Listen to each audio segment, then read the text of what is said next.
തൗഹീദും തൗഹീദും തമ്മിൽ ഐക്യാകാം, ശിർക്കും ശിർക്കും തമ്മിൽ ഐക്യാകാം. ശിർക്കും തൗഹീദും തമ്മിൽ എങ്ങനെ ഐക്യാവും? അത് നമുക്ക് ഇതുവരെ കണക്ക് കൂട്ടിയിട്ട് മനസ്സിലാകാത്ത വിഷയമാണ് ഈ ശിർക്കും തൗഹീദും തമ്മിലുള്ള ഐക്യം. എത്രയോ വിഷയത്തിൽ പരസ്പരം കുഫ്റാരോപണം നടത്തിയിട്ടുണ്ട്. ഞാനതൊന്നും വിശദീകരിക്കുന്നില്ല. നോക്കൂ, നിങ്ങൾ 2005 മെയ് മാസം പുറത്തിറങ്ങിയ അൽ ഇസ്ലാഹ് മാസിക, ആ അൽ ഇസ്ലാഹ് മാസിക പോലത്തെ ഹെഡിങ് കാണുന്നത് മടവൂരികൾ എങ്ങനെ KNM-മായി ഐക്യപ്പെടും. അതാണ് ഹെഡിങ്. നിങ്ങൾ ആശയപരമായ അഭിപ്രായത്തിന്റെ പേരിൽ പരസ്പരം വേർപിരിഞ്ഞ മുജാഹിദുകൾ തമ്മിൽ ഒന്ന് ഐക്യപ്പെടാനിട്ട് പലർക്കും ഉറക്കം കിട്ടുന്നില്ല. നീന്തലറിയാത്തവൻ വെള്ളത്തിൽ ചാടിയതുപോലെ ഇടയ്ക്കിടയ്ക്ക് എമ്മിപ്പൊങ്ങുമ്പോൾ ശ്വാസം കിട്ടുമ്പോൾ ഐക്യം നിർമ്മിക്കുന്നവരോട് ഞങ്ങൾക്ക് ചോദിക്കാൻ ചോദ്യങ്ങൾ ഇനിയും ബാക്കിയാണ്. പ്രസ്ഥാനത്തിൽ നിന്ന് വേർപിരിഞ്ഞു പോയ സമയത്ത് മടവൂരും കൂട്ടരും KNM നേതാക്കൾക്കെതിരിൽ ഉന്നയിച്ചിട്ടുള്ള ആരോപണങ്ങൾ ഇപ്പോഴും നിലനിൽക്കുന്നുണ്ടോ? പരിശോധിക്കേണ്ട വിഷയമാണ്. ഉണ്ടെങ്കിൽ മടവൂരും കൂട്ടരും എങ്ങനെ KNM-നോട് ഐക്യപ്പെടും? അപ്പോ KNM മടവൂര് ഗ്രൂപ്പ് അവർ മുസ്ലിങ്ങളാന്ന് പറഞ്ഞിട്ടുണ്ട്, മടവൂരികൾ KNM മുസ്ലിക്കാന്ന് പറഞ്ഞിട്ടുണ്ട്. ഇവര് രണ്ടു കൂട്ടരും പുറത്തിനാമെന്ന് പുറത്താണ് ഇവിടെ വന്ന വിശുദ്ധ ഗ്രൂപ്പിന്റെ ഈ വിശുദ്ധ മൗലവി ഇസ്ലാമെന്ന് പുറത്താണ് രണ്ടു കൂട്ടരും പറഞ്ഞത്. അപ്പൊ ഇങ്ങനെ കണക്കൂട്ടി നോക്കുമ്പോ ഇസ്ലാമിന്റെ ഔത്തുക ആരുമില്ല, ഇസ്ലാമിന്റെ ഔത്തുക ആരുമില്ല. ഒക്കെ പരസ്പരം ശുർക്കും കുഫ്ർ ആരോപണം. അപ്പൊ ഇവിടെ 18ഓളം വിഷയങ്ങളിൽ ആദർശപരമായ വിഷയത്തിൽ തർക്കമുണ്ട്. ഖണ്ഡനങ്ങൾ നടന്നു, പ്രസംഗങ്ങൾ നടന്നു, മറുപടികൾ നടന്നു. ആ വിഷയങ്ങൾക്കൊന്നും തീരുമാനമായിട്ടില്ല. പിന്നെ എങ്ങനെ ഐക്യം നടന്നു എന്ന് നമ്മൾക്കൊന്ന് പരിശോധിക്കുക. 18ഓളം വിഷയങ്ങളിൽ ഇവർ പരസ്പരം അടിസ്ഥാനത്തിൽ 18ഓളം വിഷയങ്ങളിൽ തർക്കത്തിലാണെന്ന് ഇവരുടെ നേതാക്കന്മാരെന്നെ പ്രസംഗിക്കുന്നത്. ഖുർആനിന്റെയും സുന്നത്തിന്റെയും അടിസ്ഥാനത്തിൽ 18ഓളം വിഷയങ്ങളിൽ തകരാറ് പറ്റിയിട്ടുണ്ട് എന്നും കൃത്യമായി തെളിഞ്ഞതും വിവരിച്ചു കൊടുത്തതുമാണ്. ആശയപരമായ വിഷയങ്ങളിൽ തിരിച്ചു വരണമെങ്കിൽ അത് എന്നും കേരള നേതൃത്വ മുജാഹിദീൻ നേരത്തെ ആഹ്വാനം ചെയ്തിട്ടുള്ള കാര്യമാണ്. മാത്രമല്ല ഐക്യത്തിന് ഇറങ്ങി തിരിച്ചവർ അപ്പോൾ 18ഓളം വിഷയങ്ങൾ പരസ്പരം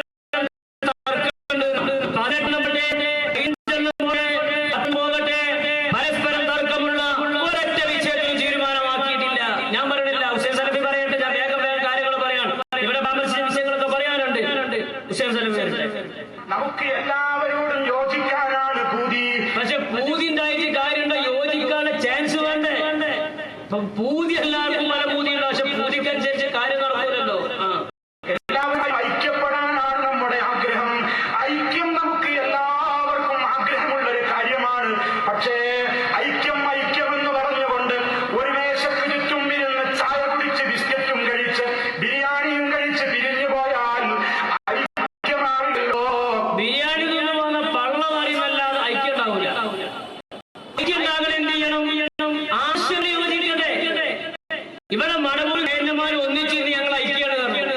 മടവൂരിന്റെ വിശ്വാസപ്രകാരം TP ഇസ്ലാം എന്ന് പുറത്താണ്, TPന്റെ വിശ്വാസപ്രകാരം മടവൂർ ഇസ്ലാം എന്ന് പുറത്താണ്. ഇങ്ങനെ രണ്ട് വൈരുദ്ധ്യമായ വിശ്വാസമുള്ളവർ തമ്മിൽ എങ്ങനെ ഐക്യമാകണോ? ഞങ്ങൾക്കറിയാം. നിങ്ങൾ എന്തിനാണ് ഈ കാവ്യത്തിൽ ഐക്യം നടത്തിയത്? നിങ്ങളെ പലരും അന്വേഷിച്ച് നടക്കുന്നുണ്ട്. അതുകൊണ്ട് ഇത് കണ്ടം മുറിഞ്ഞാൽ പിടിച്ചുകൊണ്ടുപോകാൻ എളുപ്പമാണ്. ഇത് ഒന്നിച്ചു നിന്നാൽ പിടിച്ചു തൂങ്ങാനോ എന്ന് കരുതിയിട്ട് അവസാനത്തിൽ നിങ്ങൾക്ക് രക്ഷപ്പെടാനുള്ള അടവാണ് നിങ്ങളുടെ ഐക്യ സൗകര്യം പോലെ. അത് ഭൂതൻ ഐക്യമാണ്, ഭൂതന്മാർക്കിടയിലുള്ള ഐക്യം അതേ ഉള്ളൂ എന്നാണ് ഇസ്ലാം പറയുന്നത്. കുറിച്ച് പറയുന്നത് അവരെ കുറിച്ച് നീ ഒറ്റക്കെട്ടാണെന്ന് വിചാരിക്കും. അവരുടെ കൽബുകളൊക്കെ വേറെ. അപ്പൊ ഒന്നിച്ച് ചേർന്നിരിക്കുമ്പോ എല്ലാവർക്കും തോന്നുന്നവർ ഒന്നാണ്. പക്ഷെ കൽബിലുള്ള വിശ്വാസങ്ങൾ അത് വ്യത്യസ്തമാണ്. കൽബിലുള്ള വിശ്വാസം ശരിയില്ല. അപ്പൊ ഒപ്പരിക്കുമ്പോഴും പരസ്പരം യാതൊരു വിശ്വാസമില്ല. മാത്രമല്ല, മുന്നടുത്തത് വരട്ടെ, ഈ രണ്ട് വിഭാഗം തമ്മിൽ 18ഓളം വിഷയങ്ങൾ തർക്കത്തിൽ നിൽക്കുകയും ഒരു വിഷയം തീരുമാനമാക്കുകയും ഐക്യം പേടിച്ചത് കൊണ്ടാണ് എന്നാണ് ഹുസൈൻ സലഫി പറയുന്നത്. മുജാഹിദുകൾ എന്ന് പറയുന്നവർ ഒന്നിച്ചു പോലും ഐക്യം പ്രാപിച്ചു പോലും എന്ത് ഐക്യമാണ് ഉണ്ടായത്? എന്ത് ഐക്യമാണ് സംഭവിച്ചത്?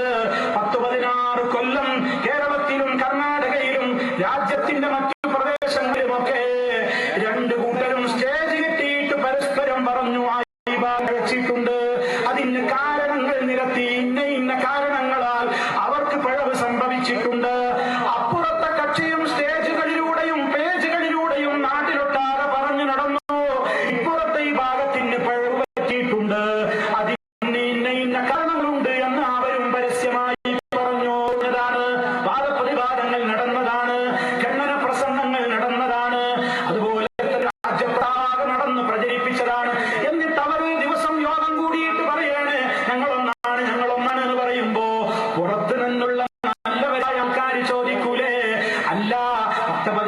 14 കൊല്ലം നിങ്ങൾ സ്റ്റേജുകളിലൂടെ, പേജുകളിലൂടെ, പ്രതിവാദങ്ങളിലൂടെയൊക്കെ അപ്പുറത്തെ പക്ഷി മുശ്രിക്കാണ്, കാഫിറാണെന്ന് പറഞ്ഞപ്പോ ചില കാരണങ്ങൾ പറഞ്ഞിരുന്നില്ലേ? ആ കാരണങ്ങളുടെയൊക്കെ ഇപ്പോഴത്തെ സ്ഥിതി എന്താണ്? അതാണ് നമുക്ക് ചോദിക്കാനുള്ളത്. അന്ന് പലരും ശിർക്കാർ ചോദിച്ചു, ആ ആരോപണങ്ങൾക്ക് സ്ഥിതി എന്താണ്? ഒന്നുകൂടെ പിൻവലിച്ചിട്ടുണ്ടോ? ഏതെങ്കിലും രൂപ പിൻവലിക്കണം, അല്ലെങ്കിൽ മാപ്പ് പറയണം, അല്ലെങ്കിൽ ഇതിന് എന്തെങ്കിലും തീരുമാനം ഉണ്ടാക്കിയ നാട്ടുകാർ അറിയണം. തമ്മ് തച്ചത് റോഡിന്റെ പക്കത്ത് വെച്ചിട്ടാണ്, പള്ളിന്റെ ഉള്ളിൽ നിന്നാണ്, അത് നാട്ടിൽ ഇവർ അറിഞ്ഞു. എന്നാൽ ഈ ഐക്യം എന്തിന്റെ പേരിലാണ്, ഏത് രൂപത്തിലാണ്, ഇത് നാട്ടുകാർ അറിയേണ്ടതാണ്. ഏതായാലും ഐക്യത്തിന് വേണ്ടിയുള്ള സമ്മേളനം വിളിച്ചു കൂട്ടാൻ തീരുമാനിച്ചു. അങ്ങനെ അവര് പത്രസമ്മേളനം വിളിച്ചു. അങ്ങനെ പത്രസമ്മേളനം നടക്കുന്ന സമയത്ത് പത്രക്കാർ അന്തമുള്ളവരാണ് ചോദിച്ചു, അല്ല, നിങ്ങളിൽ ഒരു വിഭാഗം ആളുകൾ സിഹിർ ഫലിക്കും എന്ന് പറയുന്നവരാണ്, മറ്റൊരു വിഭാഗം ആളുകൾ സിഹിർ ഫലിക്കും എന്ന് പറയുന്നവർ പേച്ചവരാണ്. അപ്പൊ നിങ്ങൾ രണ്ടു കൂട്ടരോടി എങ്ങനെയാണ് ഐക്യപ്പെട്ടത് എന്നൊരു ചോദ്യം പത്രസമ്മേളനത്തിൽ ചോദിച്ചു. ആ ചോദിച്ച സമയത്ത് വ്യക്തമായ മറുപടി പറയാൻ കഴിഞ്ഞില്ല. 2013 TP അബ്ദുൽ ഖാദർ മദീനി നടത്തിയ പ്രസംഗം പത്രക്കാരുടെ കയ്യിലുണ്ട്. എന്താ അദ്ദേഹം നടത്തിയത്? സിഹിർ ഫലിക്കും, സിഹിർ സംഭവിക്കും, ഒരാളെ നാക്കുകൊണ്ടോ വാക്കുകൊണ്ടോ സിഹിർ സംഭവിക്കും, അങ്ങനെ സംഭവിക്കും എന്നത് അത് ഇസ്ലാമിന്റെ വിശ്വാസമാണ്, അത് പ്രമാണബന്ധിതമാണ്. ഇതേ 2003 മടവൂർ വിഭാഗത്തിന്റെ നേതാവായ അബ്ദുൽ ലത്തീഫ് കരുമ്പലാക് നടത്തിയ പ്രസംഗത്തിന്റെ കയ്യിലുണ്ട്. ഇങ്ങനെ സിഹിർ ഫലിക്കുമെന്ന് പറഞ്ഞാൽ അവർ ഇസ്ലാം എന്ന് പറഞ്ഞാണ് അവർ നടത്തിയിട്ടുള്ളത്. ഇത് രണ്ടും കൂടി യോജിപ്പിച്ചിട്ട് പത്രങ്ങൾ ചോദിച്ച് ഇതിന്റെ വല്ല തീരുമാനം ഉണ്ടാക്കിയോ? ആ ചോദ്യത്തെ അവരെ മറുപടി കേൾക്കുന്നതിന് മുമ്പ് അവിടെ രണ്ടാളുടെ പ്രസംഗം നിങ്ങൾ സമൃദ്ധിയായി കേൾക്കും.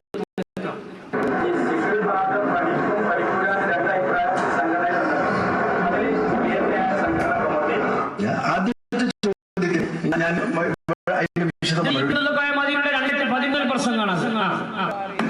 അതിന് വിശദമായ മറുപടിയും, സെഹർ നിഷേധിക്കുന്ന ആളുകളെല്ലാം സെഹറിനെ അംഗീകരിക്കുന്നവരാണ്. അത് ഖുർആനിലും ഹദീസിലും ഉണ്ടായിരിക്കും. വെറുതെ കണ്ടെത്തണം നമ്മളെ പറ്റി പറയില്ല. അതിന് ഡീറ്റെയിൽസ് വിശദമായി വലിച്ചുകൊണ്ടിരുന്നുണ്ട്. നമ്മൾ ഒരു അവസ്ഥയും നിങ്ങൾ പറയുന്നത് ഹദീസിൽ ശരിയായിട്ടുള്ള കാര്യം. അപ്പോ സിഹിർ ഫലിക്കുമെന്നത് നമ്മൾ അംഗീകരിക്കുന്നവരാണ്, അത് ഹദീസിൽ സ്ഥിരപ്പെട്ടതാണ്. ഇപ്പൊ രണ്ട് യോജിച്ച രണ്ട് ടീമല്ലോ, ഒന്ന് ഹുസൈൻ മടവൂരിന്റെ ടീം, അവരുടെ അഭിപ്രായം അബ്ദുൽ ലത്തീഫ് കരിമ്പിലാക്കിൽ പറയട്ടെ. റസൂലുള്ളാഹിക്ക് സിഹിർ ബാധിച്ചു എന്ന് പറയുന്നവർ, അക്രമികളാണെന്നും വഴിപിഴച്ചവരാണെന്നുമാണ് ഖുർആൻ പറയുന്നത്. ആ ഖുർആനേക്കാൾ സ്വഹീഹായ ഒരു ഹദീസ് ഉണ്ടാകുമെന്ന് വിശ്വസിക്കുന്നില്ല. അപ്പോ സിഹിർ ഫലിക്കുമെന്ന് പറഞ്ഞാൽ ആ പറയുന്നവർ അക്രമികളാണ്. അപ്പൊ ഈ രണ്ട് വിശ്വാസമുള്ള ആളുകളാണ് യോജിക്കുന്നത്. ഈ വിഷയത്തിൽ എന്ത് തീരുമാനമാക്കി എന്നാണ് പത്രക്കാർ TP അബ്ദുൽ ഖാദർ മദീനിയോട് ചോദിക്കുന്നത്. ഈ സിഹിർ ബാധ ഫലിക്കും ഫലിക്കൂല എന്ന് രണ്ട് അഭിപ്രായം സംഘടനയുണ്ട്. അതിൽ ഏതാണ് സംഘടന പ്രവർത്തിക്കുന്നത്? അത് ഒരു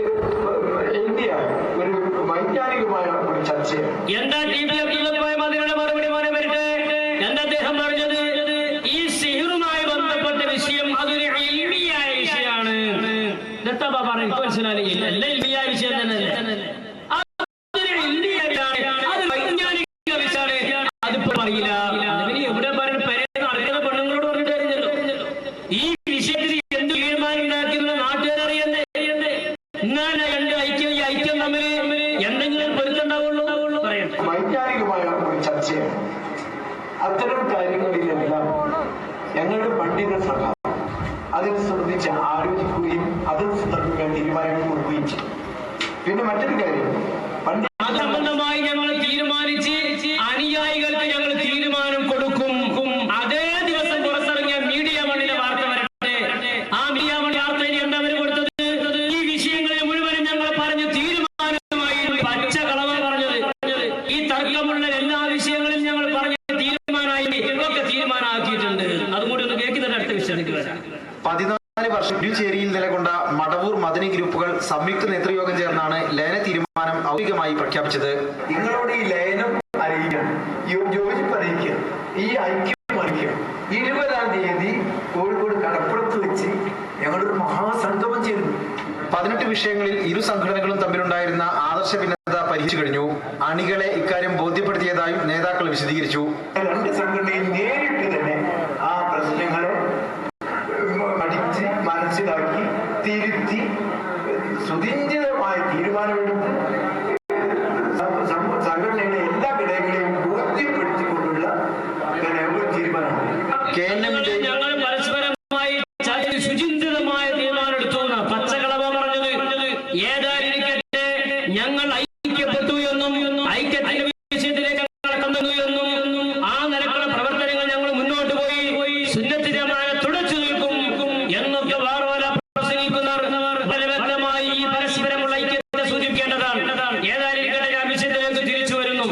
ഇവിടെ കഴിഞ്ഞ പ്രസംഗത്തിൽ ഫൈസൽ മൗലവി അദ്ദേഹത്തിന്റെ വല്ലാത്തൊരു വികാരം അയാൾ പ്രകടിപ്പിക്കുകയുണ്ടായി.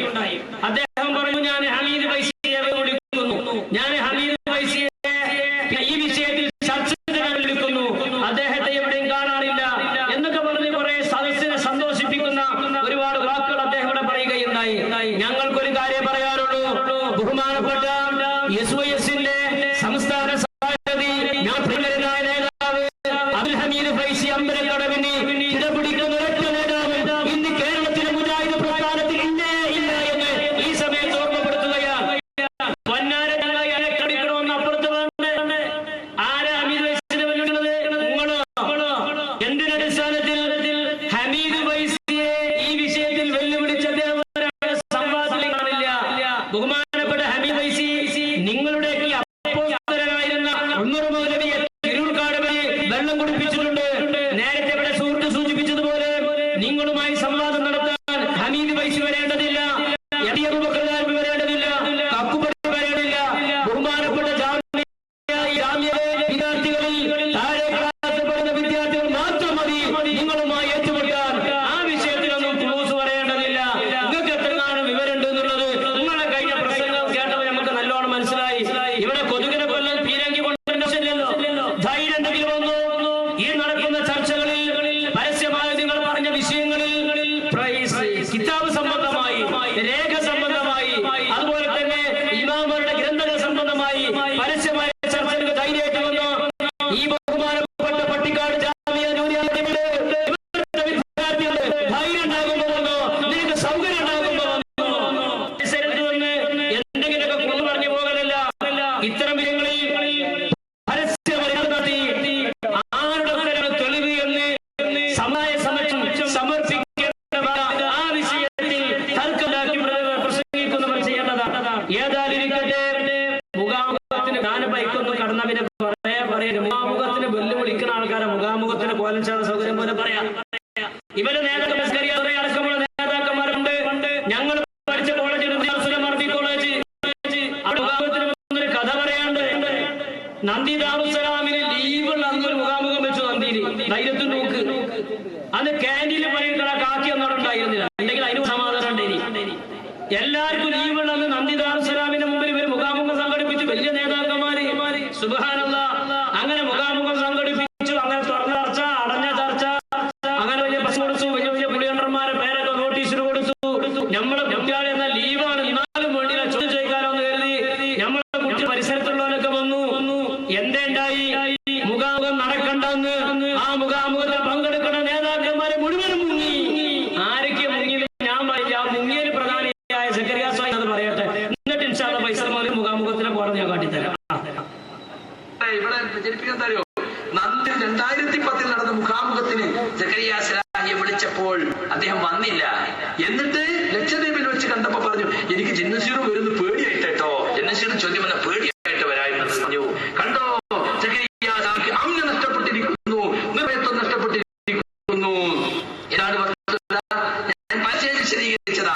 പക്ഷെ ഇവിടെ കുറെ ആളുകളുണ്ട്, പറയാതിരിക്കാൻ നിർവാഹമില്ല. പട്ടിക്കാട്ടുകാര് പല വിഷയം കേട്ടിട്ടുണ്ടാകും. അന്ന് പറഞ്ഞു കൊടുക്കുക എന്താ ഉണ്ടായത്. നന്ദി മുഖാമുഖം നിശ്ചയിച്ചു. നന്ദി മുഖാമുഖത്തിന് എന്നെ ക്ഷണിച്ച നന്ദിക്കാരല്ല. എന്നെ ആരെയും ക്ഷണിച്ചത്? ഈ പറഞ്ഞ അനസ് മുസ്ലിയാരാണ്. ഹനീഫ് ഉണ്ടാവും. ഓ, സന്തോഷമായി. മജീദ് സലാഹിയും ഞാനും അനസും റഫീഖും ഒക്കെ പാടും. ശരി, ഞാൻ പറഞ്ഞു നന്ദി ദാറുസ്സലാം അറബി കോളേജിന് മുമ്പിലാണ് പരിപാടി. മുസ്ലിയാക്കന്മാര് ചോദ്യവുമായിട്ട് വരും. അത് വരുന്ന ഉറപ്പല്ലേ? അതുകൊണ്ട് നമ്മൾ ഇരിക്കണം, ചർച്ച ചെയ്യണം, പ്രിപ്പയർ ചെയ്യണം. അത് നമ്മുടെ പൂർവിക മുജാഹിദ് പണ്ഡിതരൊക്കെ രീതിയാണ്. വാർപ്പയോ നിശ്ചയം വീട്ടിൽ പോലെ പുളിക്കൽ ലൈബ്രറിയിലെ കൂടുതലാ ദിവസങ്ങളോളം AP-യും അല്ല ഐതിഹ്യങ്ങളും ഒക്കെ അങ്ങനെ ഞാൻ പഠിച്ചത്. ഇവരൊന്നുമില്ല. ഇവർ ജമാഅത്തെ ഇസ്ലാമിന്റെ കാളമൂത്ര മുഖാമുഖം ഉണ്ടല്ലോ. ആ അനീഫ് അപ്പുറത്തുനിന്ന് വരും, ആനസ് അപ്പുറത്തുനിന്ന് വരും, ശംസുദ്ദീൻ അപ്പുറത്തുനിന്ന് സ്റ്റേജ് മക്കൾ കയറും. കാളമൂത്ര സാഹിത്യമായി കൃഷ്ണല്ല. അതുവരെയാണോ ഈ കിതാബ് വെച്ചിട്ടുള്ള കളിയാ?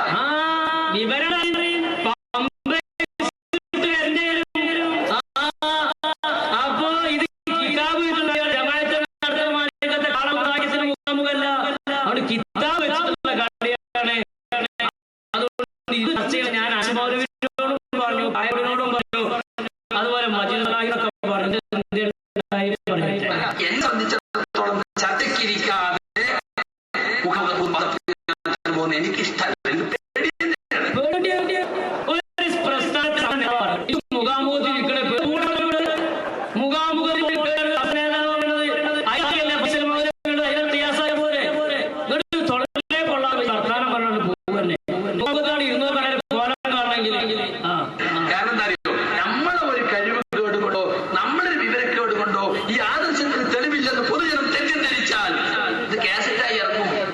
ആളുകൾ തെറ്റിദ്ധരിച്ച കുറ്റം നമുക്കല്ലേ, അതാ നമുക്കുള്ള ടെൻഷൻ. മൂപ്പർക്ക് ടെൻഷൻ എന്താ? നിങ്ങളെ മുജാഹിദുകാരെ സുന്നികൾ മുഖാമുഖം നടത്തിയാൽ അത് കാസറ്റായി ഇറങ്ങും, നാട്ടുകാർ കാണുന്നു. അതെനിക്കുള്ള പേടി. നിങ്ങൾ ധൈര്യമായിട്ട് വന്നോളി, ജാമ്യ വിദ്യാർത്ഥികളായിട്ടാണെങ്കിൽ അങ്ങനെ വന്നോളി, ഇസ്തിഖാമയായിട്ട് വന്നോളി, എവിടുന്നും ആകാം, ഏത് വിഷയത്തിലാകാം, പരസ്യമായ സംവാദമാകാം, തുറഞ്ഞ ചർച്ചയാകാം. നിങ്ങൾ ഇവരെയാണ് ഞങ്ങളുടെ നിബന്ധന. നിങ്ങൾ പറയുന്ന സ്ഥലത്ത് വെച്ചാകാം, നിങ്ങൾ റിക്കാർഡ് ചെയ്തോളൂ, നിങ്ങൾ അകൽപ്പെട്ടോ വിറ്റോളൂ, അതിന് പൈസ കൊടുത്ത് ഞങ്ങൾക്കൊന്നും വേണ്ട. തയ്യാറായി വന്നാൽ മാത്രം മതി. ടെൻഷനൊന്നുമില്ല. ഒരു ചോദ്യത്തിന് 1.5 മണിക്കൂർ മറുപടി. ഇപ്പൊ തലശ്ശേരിയാണ് ചോദിച്ചത്, 1 മണിക്കൂർ മറുപടി. മംഗലാപുരത്താണ് ചോദ്യം ചോദിച്ചാൽ 1 മണിക്കൂർ 35 മിനിറ്റോ മറുപടി. ഒരു ചോദ്യത്തിന് ഈ ജാതിയൊക്കെ മുഖാമുഖം നടത്താൻ ഒരു പ്രയാസമല്ല. ഞാനതിനൊക്കെ എതിരാണ്. ഇത് ഞാന് അനുസരിച്ചോട് പറഞ്ഞ ഇരിക്കാം, നമുക്ക് ചർച്ച ചെയ്യാം.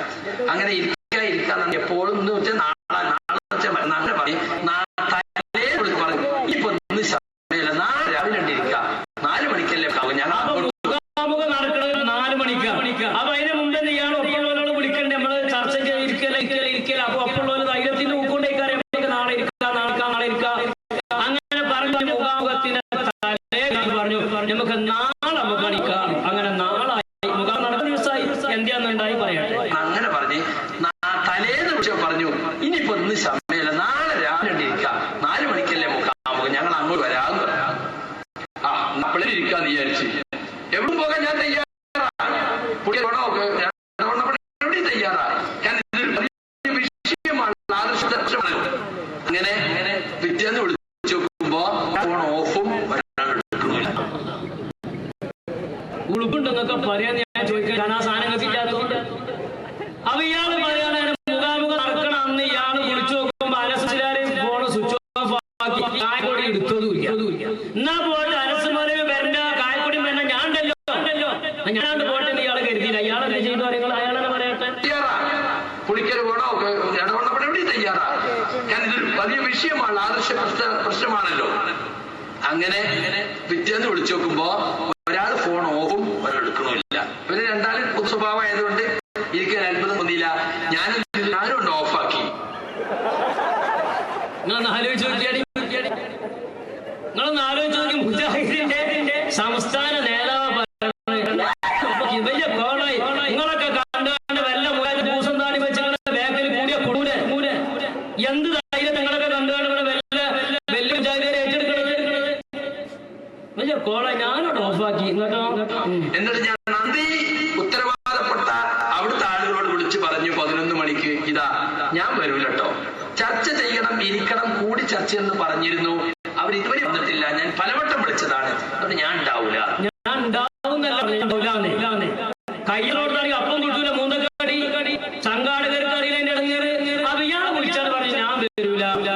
അതാണ് എന്റെ ഉത്തരവാദിത്വം. പക്ഷെ അന്ന് പങ്കെടുക്കേണ്ട ഹനീഫ വന്നില്ലെന്ന് മാത്രമല്ല, സംഘാടകർ വിളിച്ചു ചെയ്തില്ല. ഏതായാലും അങ്ങനെ സംഘാടകർ വെറുതെ ഒരു മുരുക്കും പട്ടിയുടെ വായനമാരി പാഞ്ഞു.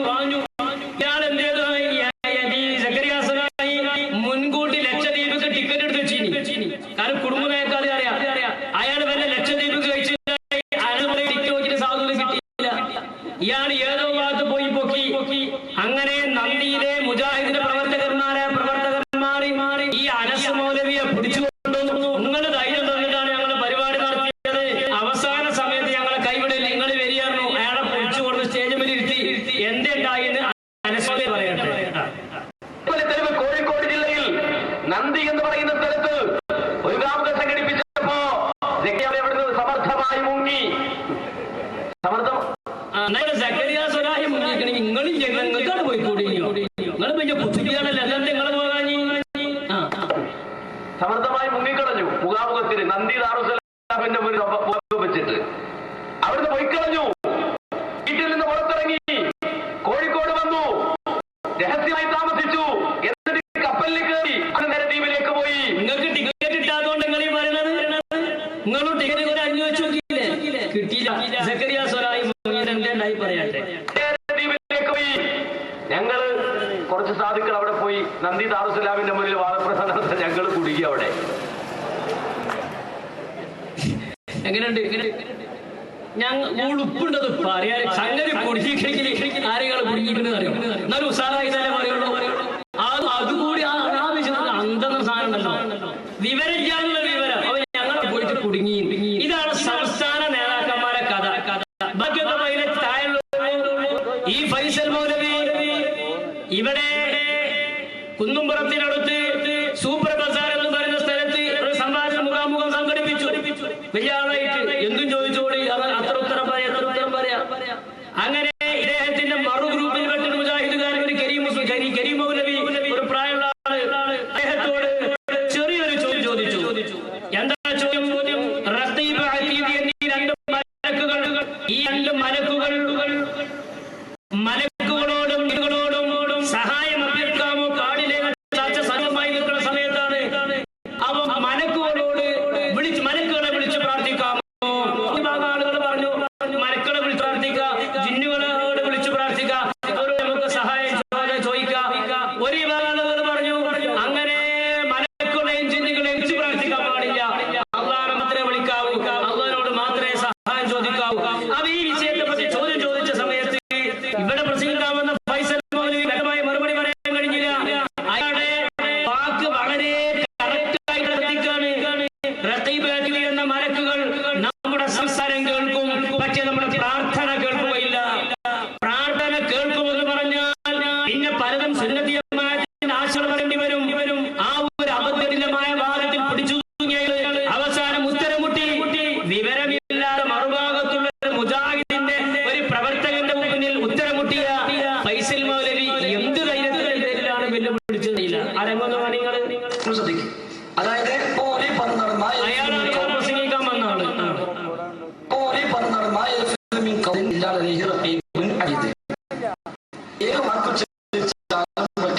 കേൾക്കുന്നുണ്ട്, രേഖപ്പെടുത്തുന്നുണ്ട്. എന്നാൽ ആ റഖീബ് അതീദിനെയും മറിച്ച് പ്രാർത്ഥിച്ചാൽ അയാൾ നമുക്ക്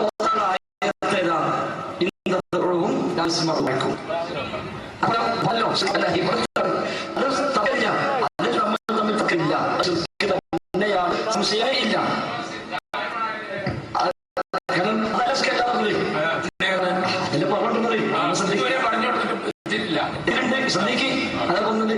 അതായത് റഖീബ് അതീദ് നമ്മുടെ സംസാരം കേൾക്കും, എന്നാൽ റഖീബ് അതീദ് നമ്മുടെ ദുആ കേൾക്കുക.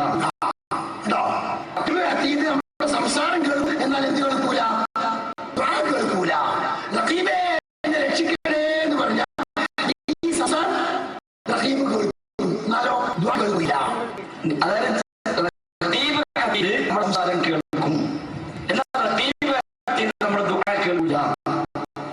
അത് വ്യത്യാസം.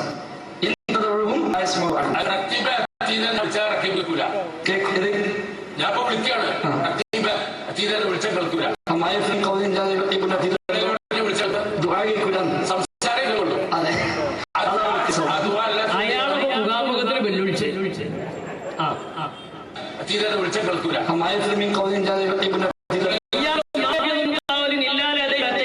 കാണാൻ പഠിച്ചിട്ടുണ്ട്, അത് കാണാൻ പഠിച്ചിട്ടുണ്ട്.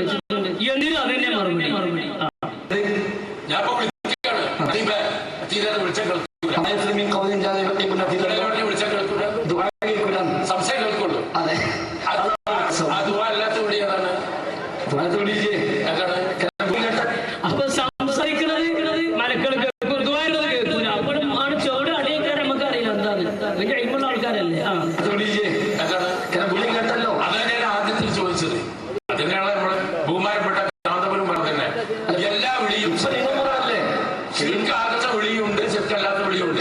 നിങ്ങളും പറയുന്നതാണ് ഇപ്പൊ നിങ്ങളോടുള്ള പ്രാർത്ഥന, അല്ലെങ്കിൽ അതിൽ സഹായത്തിനകത്ത് ശിർക്കാകുന്നതുണ്ട്, ഇല്ലാത്തതുണ്ട്. അല്ല, അതല്ല പറഞ്ഞത്. ഏതാണെന്ന് വേർതിരിച്ച് മനസ്സിലാക്കില്ല.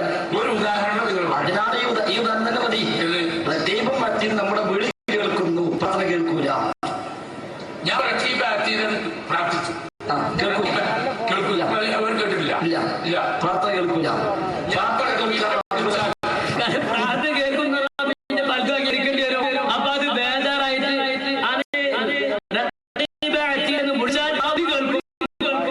പ്രാർത്ഥിച്ച ആ പ്രാർത്ഥന കേൾക്കൂല. അങ്ങനെ പഠിച്ചതാണല്ലോ. കേട്ടിട്ടില്ല. ഇല്ല, പ്രാർത്ഥന കേൾക്കൂല. ഈ വിഭാഗത്തിന്റെ വലിയ സൈദ്ധാന്തികൻ. എങ്ങനെ ഉണ്ടാവും ഈ ഗ്രൂപ്പ്? എവിടെ എത്തും? ഈ ഗ്രൂപ്പിൽ ഒരു ഗ്രൂപ്പ് ഓടി എത്തൂല. അത് എല്ലാ കാലത്ത് അങ്ങനെ തർക്കിച്ച് തീരും. അതുകൊണ്ടല്ലേ വിശുദ്ധ ഖുർആൻ പറഞ്ഞത് വലക്കത് ജഹന്നമ. നിങ്ങളൊക്കെ കണ്ടിട്ടുണ്ട് ഈ കാര്യം. അല്ലാത്തതിന് മറുപടി പറയുന്നത് നരകം നിറക്കുന്ന അന്ന് പറഞ്ഞില്ലേ, സ്വർഗം നിറയുന്നല്ല പറഞ്ഞത്, നരകം നിറക്കുന്ന പറഞ്ഞത്. കാരണം നിങ്ങൾക്ക് നാളുകൾ നടന്നത് ആളുകളെ മുഴുവൻ നരകത്തിലേക്ക് റിക്രൂട്ട് ചെയ്യുന്ന പണിയാണ്. എന്നെ രക്ഷിക്കണേ. ഇപ്പൊ നിങ്ങൾ എഴുതി വെച്ചതിൽ എന്തെങ്കിലും ഒരു തിരുത്തി കൊടുക്കണം. ഞാൻ പറയാൻ തെറ്റിപ്പോയതാണ്. തിരുത്തണം എന്ന് പറഞ്ഞാൽ അതോട് കേൾക്കൂല. ആ വിളി കേൾക്കും, പ്രാർത്ഥന കേൾക്കൂല. കാരണം ദുആയിലേക്ക് അല്ലാഹ്ക്കേ കഴിയുള്ളൂ. ആ ഖുർആനിൽ ഇന്നതുകൊണ്ട് കേൾക്കും, കേൾക്കൂല. ലാ യസ്മഉ ദുആ